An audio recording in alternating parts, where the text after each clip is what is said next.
I've never seen anything like it. While some researchers believe the Massuda no Iwafuni megalith is a tomb.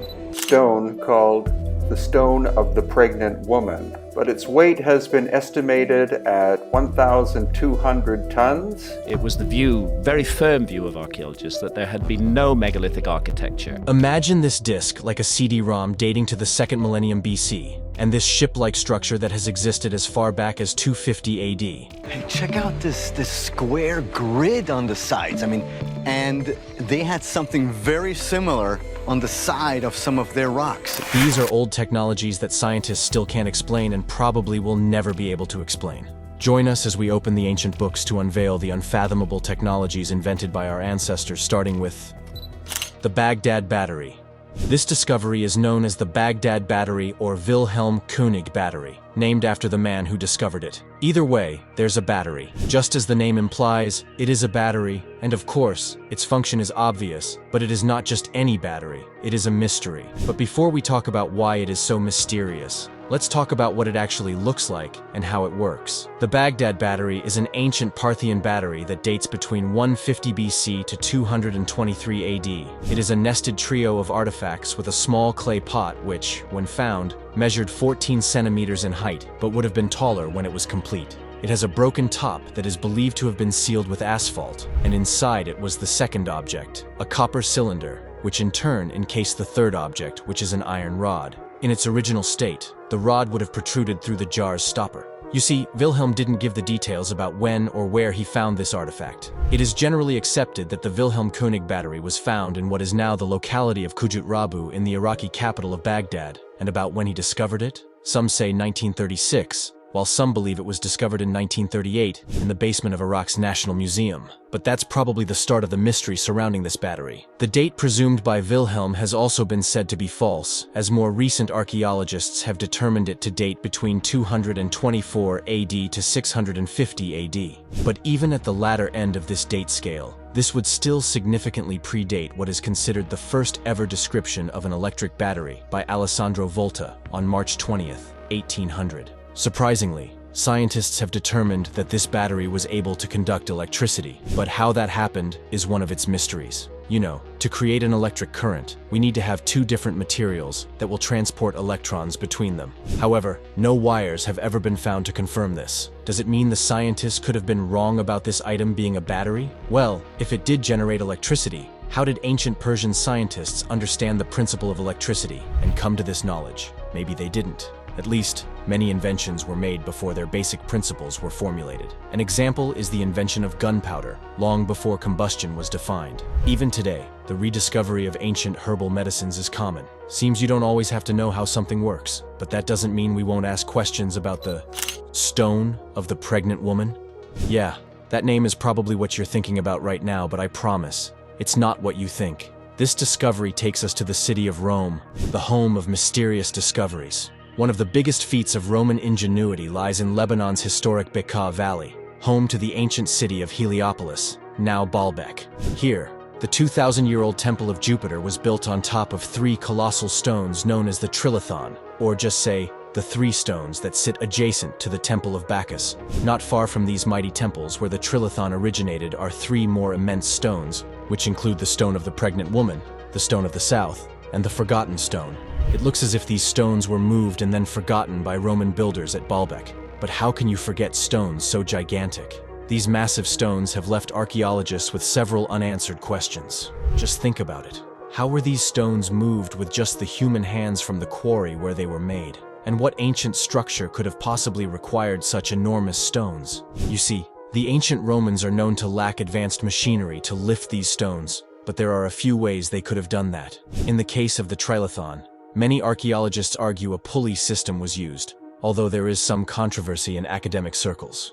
A 9th century BC Assyrian relief provides evidence of this method being used, while some have argued the system was used by the Greeks in masonry in the late 7th century BC. In case the images are now telling you how big these stones are, the Stone of the Pregnant Woman, known as Hajar el-Hibal in Lebanon, weighs about 1,000 tons and measures 20.76 by 4 by 4.2 meters. This stone out of the three is of great interest not because of its size but because of the belief surrounding it. It is believed that if a pregnant woman touches the stone, they will become more fertile. We didn't confirm if that is true, but we do know the next of the stones to be discovered was the Stone of the South. It was discovered in the 1990s in the same location and weighs 1,242 tons. At this time, the archaeologists couldn't believe that there would be another gigantic stone under the stone of a pregnant woman, but there it is. The forgotten stone, assumed to be forgotten.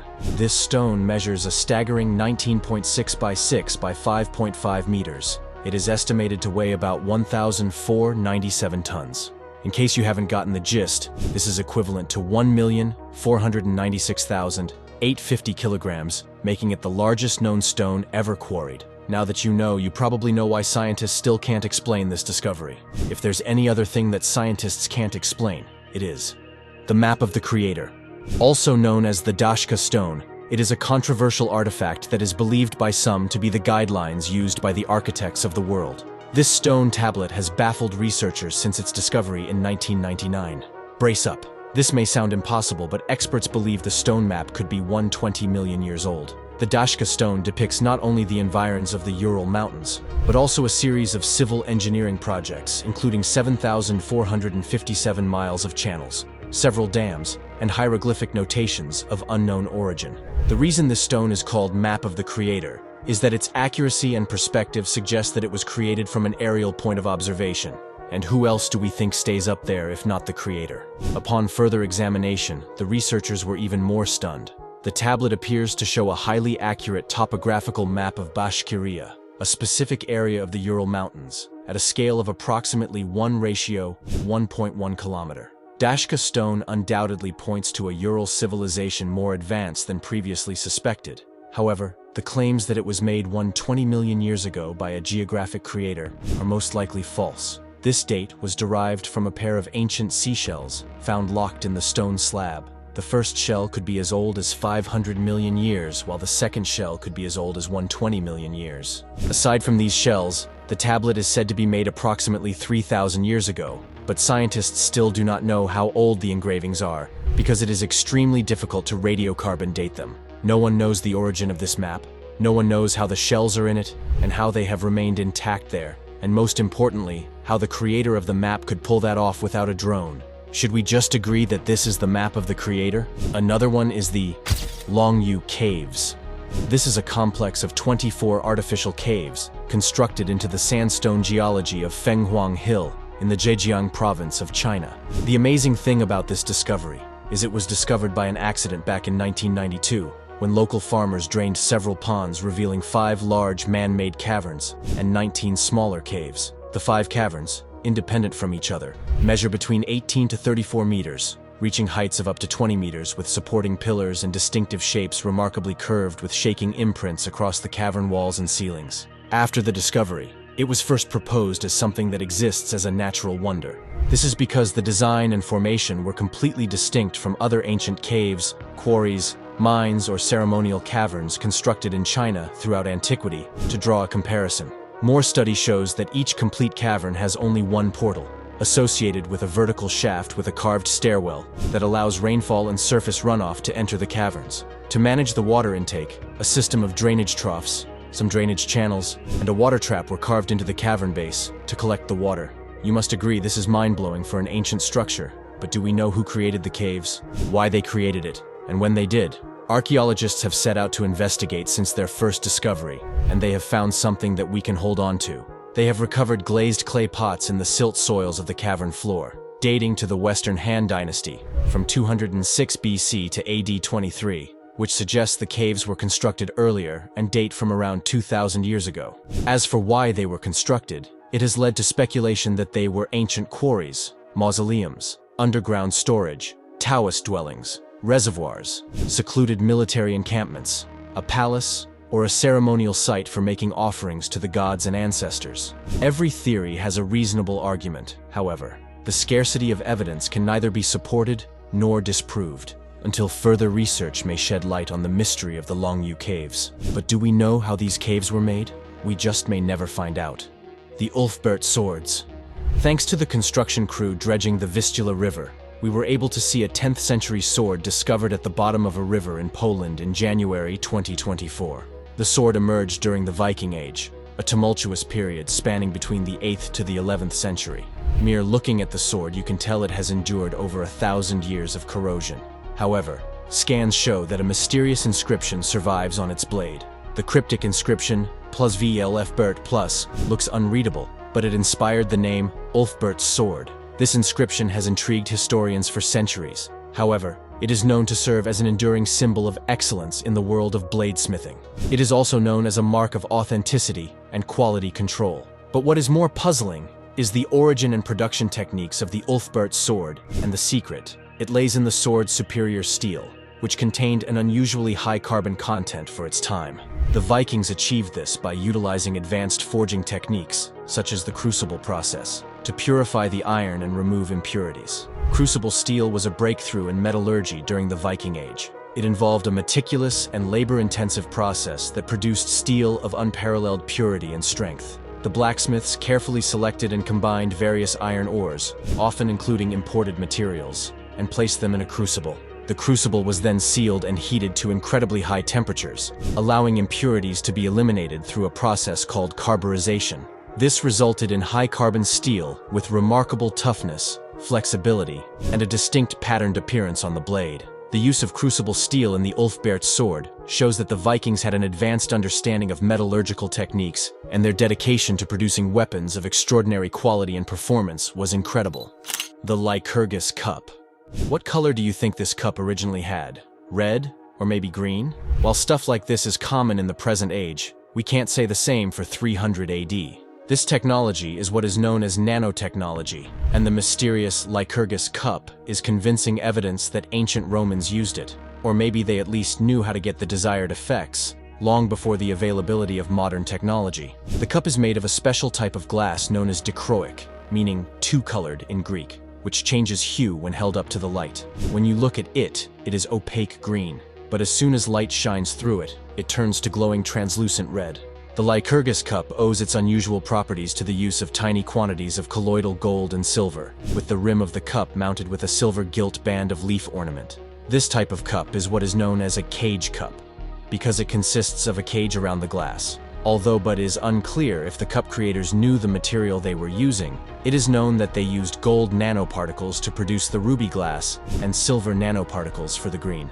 The most interesting thing about this cup is perhaps not the technology, but the story behind the name depicting the death of King Lycurgus. Not to be confused with King Lycurgus of Sparta. In Greek mythology, King Lycurgus was the king of Edonia and Thrace. Lycurgus was known to be hot-tempered, and he decided to ban the Dionysus cult. It is not clear why he didn't like the cult, but legend has it, he showed utter disrespect for the followers. He took things too far when he attempted to kill Ambrosia, a follower of the god Dionysus. However, Ambrosia called out to Mother Earth, and was subsequently transformed into a vine.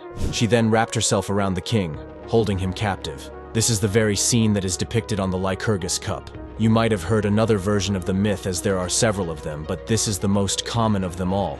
One common thing about the myths is that they all focus on Lycurgus's divine punishment. In terms of the cup's colors, the red may symbolize Dionysus's wine, while the green alludes to the king who was entangled in the vines. Although the story is fascinating, what's more interesting is that the Romans were, remarkably, pioneers of nanotechnology, even as early as 1,600 years to 1,700 years ago. The Phaistos disc. This is a disc of fired clay from the Minoan palace of Phaistos on the island of Crete, possibly dating to the Middle or Late Minoan Bronze Age. The disc may not look like anything interesting to you, as it is about 15 centimeters in diameter and covered on both sides with a spiral of stamped symbols. However, the language imprinted on the face of the mysterious disc has never been fully explained by experts, as its symbols are part of no known alphabet, either ancient or modern. Some symbols, however, do bear resemblance to those found in Linear A and Linear B, which were the ancient languages of the Minoans, while others are similar to hieroglyphs found in ancient Anatolian sites. Although the vast majority of scholars believe that the Phaistos disc is authentic, a few archaeologists are unconvinced of its authenticity. However, its purpose and meaning, and even its original geographical place of manufacture, remain disputed, making it one of the most famous mysteries of archaeology. While some believe that it is a letter written to a god, some have speculated that it probably has no meaning at all. What do you think about this disc? A message too complex for anyone alive to decipher, or a meaningless artifact? It's time for our subscribers' pick. Take a look at this picture. A rock carved like a ship dating as far back as 250 AD. This is one of the old technologies that scientists still can't explain, making us doubt all that we have learned about technology in the past. Scientists have wondered since its discovery who built this structure, or why it was built, leading to so many speculations. Some have even speculated that it is an alien technology, showing the signs that aliens really exist, and that they visit our planet to spy on us. Before we ask you to share with us your thoughts on this incredible structure, let's discuss more on this discovery known as the rock ship of Massuda. What attracts curious visitors and explorers to Osca? Presence of strangely carved granite stones. The most popular of these is Massuda no Iwafune, literally, rock ship of Massuda. It is an 800-ton block of stone, which is 11 meters long by 8 meters wide and 4.7 meters high, located on the summit of a hill. The top has been flattened and 2 square-meter holes chiseled out of the side. The name rock ship probably comes from its resemblance to a canoe or proximity to Lake Massuda. However, the nearby body of water has been drained as part of regional development. The side facing the top of the slope has been smoothened at an angle of 45 degrees to the ground, and on the other 3 sides, trellis-shaped chisel marks can be seen close to the ground. These marks are probably linked to the way the builders smoothened the surface of the rock. However, what makes this a mystery is that granite is known to be difficult to carve even with modern tools. So this sculpture is considered a technical wonder. While we do not know who made this structure, there are many speculations about why they were made. As there are many Buddhist temples in the region, one hypothesis is that the sculpture was made for religious or ceremonial purposes. However, the form and style are nothing like any other Buddhist construction. Another theory suggests that, as its name suggests, this stone commemorated the nearby Lake Massuda, which has since disappeared. Again, there is little evidence to support this. The most popular theory is that the stone was used as an astronomical observation point. Its orientation in alignment with the slope suggests that the monolith may be linked to the Japanese lunar calendar and the first astronomical observations. This is, however, contested by certain specialists. Other historians suggest that the rock marks a burial site for royalty, of which only the entrance would have been completed. This still doesn't explain the unusual features of the structure. What this means is that this structure must have used an advanced technology that most likely didn't exist at the time. Roman dodecahedron. Researchers have long been puzzled by the Roman dodecahedron. More than 100 of these strange 12-sided metal objects have been found throughout Europe, but their purpose remains unclear. Now, another discovery in England's countryside has reignited the mystery surrounding the ancient artifacts. A volunteer with the Norton Disney History and Archaeology Group unearthed the dodecahedron in the Lincolnshire village of Norton Disney over the summer. The group's secretary, Richard Parker, tells Smithsonian Magazine the artifact is the find of a lifetime. The hollow, grapefruit-sized object is made of copper alloy, as the Norton Disney Group writes on its website. Its 12 flat sides are punctuated by circular cutouts and studs on each corner. According to the group, the discovery brings the number of dodecahedrons unearthed in Roman Britain to 33, while about 130 have been discovered throughout the Roman Empire's northwest provinces. This one stands out because it's still in one piece, while many of the others were found fragmented or damaged. Some Roman dodecahedrons date to as early as the 1st century CE. However, no visual or textual references to the objects have been found in historical records. Lacking context, the dodecahedron has become an enduring mystery of the Roman Empire. Nobody knows for certain how the Romans used them, wrote Smithsonian Magazine's Serapeum last year. Some theories are that they functioned as measuring devices, calendars, ornamental scepter toppers, weapons or tools, rituals, spiritual. It still holds many secrets, Parker tells Smithsonian. It is hoped some more scientific tests on the dodecahedron will reveal more clues about its possible use and purpose. The sunstone. This also is about the Vikings. Seems these guys handled a lot of mysterious objects during their time. For many centuries, the Vikings were notorious for their seafaring exploits, sailing across vast oceans to pillage and conquer new lands. But have you ever wondered how they were able to navigate their way across the treacherous waters of the North Atlantic with such accuracy? This has been a mystery that has puzzled historians and scientists alike for centuries. While the Vikings were known for their excellent navigational skills, there were no maps, compasses, or GPS devices to guide them. However, recent research has shed new light on this ancient mystery, and the answer lies in a magical tool known as the sunstone. The sunstone, known as a solar compass, was a device that allowed the Vikings to determine the position of the sun even when it was obscured by clouds or mist. It is not clear how they made this tool, but it is said to be a magical stone that could locate the sun's position even on cloudy days, making it a valuable tool for navigation. You must agree this is an amazing technology considering the time it was used, but what scientists can't explain is how they were able to make the tool. Was it really magic? Serapeum of Saqqara.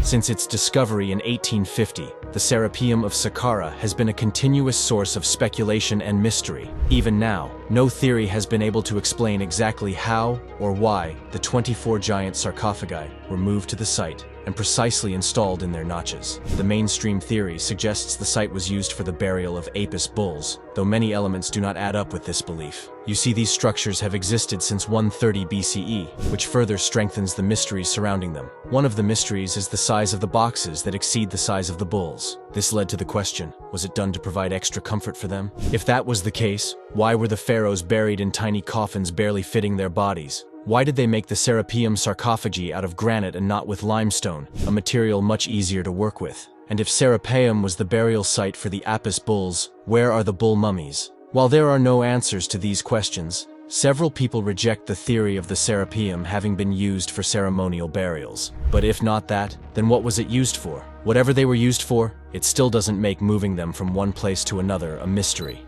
Calendar of Warren Field. Try to ask almost anyone to name a Stone Age calendar in the British Isles, and the answer you will almost certainly receive is Stonehenge. But in truth, these islands are filled with Neolithic structures, which dot the landscape and serve as mute testament to the strange, lost world of the pagan Druids. And now, after a discovery in 2005 and research by the University of Birmingham, researchers have claimed that the oldest of such calendars has been found in Aberdeenshire, Scotland. But what is striking about this site is just how old it is. The site, known as Warren Field, may be tens of thousands of years old. If this is true, it would mean the origin of timekeeping may stretch back further than the emergence of the earliest formal calendars, which have been attributed to around 3000 BC. Much more clear evidence for a formal lunar calendar dates from the 3rd millennium BC and comes from Babylon. This is not surprising due to that area being the intellectual powerhouse and the beginning of civilization. However, this new evidence that has been found in Scotland indicates that this may not be the case. The Scottish may have mastered time recording thousands of years earlier. Antikythera mechanism. You must have heard about this discovery 1001 times, but this list will be incomplete without the Antikythera mechanism. It is an ancient Greek astronomical device that was discovered in 1901 by a group of sponge divers off the coast of the Greek island of Antikythera. The Antikythera mechanism is an incredible 2,000-year-old artifact that has gained fame as the first known analog computer. Its discovery excited the imaginations of the public and experts alike, since it was recovered from an ancient Mediterranean shipwreck more than a century ago. The complex system of gears and cogs was used to predict astronomical events such as eclipses and the movements of the planets. It's a device that is so advanced that it seems to belong in a much later period of human history, and its discovery has raised many questions about the sophistication of ancient Greek technology. Even after discovery, experts have tried to rebuild a type of the Antikythera mechanism, but it is just too complex and no one has been able to fathom it. As we wait for the experts to unravel the mysteries behind the engineering of the Antikythera mechanism, we hope for the discovery of more technologies that challenge our understanding of ancient technology. Thank you for watching. See you in the next video.